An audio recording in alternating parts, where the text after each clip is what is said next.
ଜୟ ଜଗନ୍ନାଥ।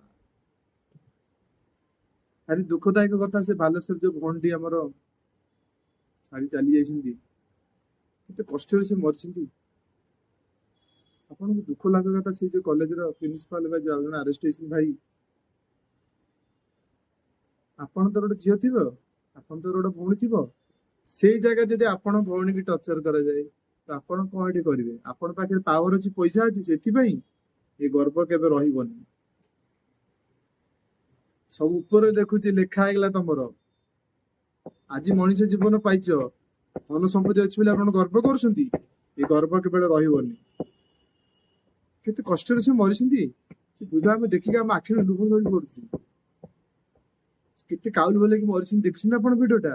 ଯଦି ଆପଣଙ୍କ ଝିଅ ଯଦି ସେଇ ଜାଗାରେ ଛାଡିଥାନ୍ତେ ଆପଣଙ୍କୁ କଣ ଲାଗିଥାନ୍ତା? ଏତିକି ତ ଆପଣ ଖରାପ ଲାଗୁନି, ତଥାପି ଏପର୍ଯ୍ୟନ୍ତ ଆପଣ କଲେଜରେ ଏମିତି ବି ଟର୍ଚର କରୁଛନ୍ତି। ଆପଣ ଟିକେ ତ ସୁଧୁରି ଯାଅ।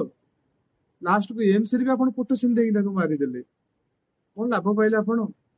ସେ ବିଜେଡି ହଉ କି ସେ ବିଜେପି ହଉ, ଯିଏ ବି ହଉ, ଆପଣଙ୍କର ଗୋଟେ ଝିଅ ଅଛି, ଆପଣଙ୍କର ଗୋଟେ ସ୍ତ୍ରୀ ଅଛି, ଆପଣଙ୍କର ବି ଗୋଟେ ବୋହୂ ଅଛି, ଟିକେ ତ ଚିନ୍ତା କର।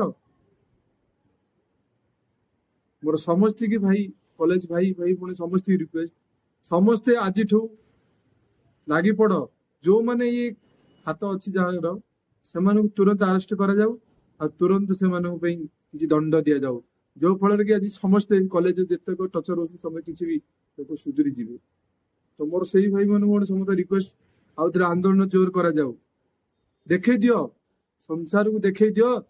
ନା ଆମେ ବି ଚାହିଁଲେ ବି, ଆମେ ବି ଯୋଉମାନେ ଯେତେ ବଡ ମନ୍ତ୍ରୀ ହେଇଥାଉ, ଆମେ ବି ଚାହିଁଲେ ସେ ତଳକୁ ମୁଣ୍ଡ ନୁଆଇବେ। କେତେ କଷ୍ଟରେ ସେ ବାପା ମା ଜନ୍ମ କରିଛନ୍ତି ସେ ପିଲାଙ୍କୁ, କେତେ ଆଶା ଦେଇକି ସେ ପଠେଇଥିଲେ, ମୋ ଝିଅ ଗଲେ କଲେଜରେ ଭଲ ପାଠ ପଢେ, ନମ୍ବର ରଖିବ, ବାପା ମାଙ୍କର ସମ୍ମାନ ରଖିବ, ଇଜ୍ଜତ ରଖିବ। ମୁଁ ଛାତି ବାଡେ କହିଛି, ମୋ ଝିଅ ଆଜି ଚାକିରି କରି ଗର୍ବିତ। ଆମ ମାନେ ବାପା ମା, ମୋର ସମସ୍ତେ ରିକ୍ୱେଷ୍ଟ, ନିଶ୍ଚିତ ସେ ତାଙ୍କୁ ଦଣ୍ଡ ଆଣିବା ଦରକାର। ଯିଏ ବି ଥାଉ, ମନ୍ତ୍ରୀ ଥାଉ, ମନ୍ତ୍ରୀ ଥାଉ, ଯିଏ ବି ଥାଉ, ସେ କଲେଜରେ ଯିଏ ବି ଥାଉ, ସମସ୍ତଙ୍କୁ ତୁରନ୍ତ ଆରେଷ୍ଟ କରାଯାଉ। ନହେଲେ ଆଗାମୀ ଦିନରେ ସେ କଲେଜ ଛାତ୍ରୀ ଭାଇ ମାନେ ସମସ୍ତେ ରିକ୍ୱେଷ୍ଟ, ଆନ୍ଦୋଳନ ଜୋର କରନ୍ତୁ। ରହିଲ ଭାଇ, କିଛି ଭୁଲ କଥା କ୍ଷମା କରିଦେବେ, ରହିଲି।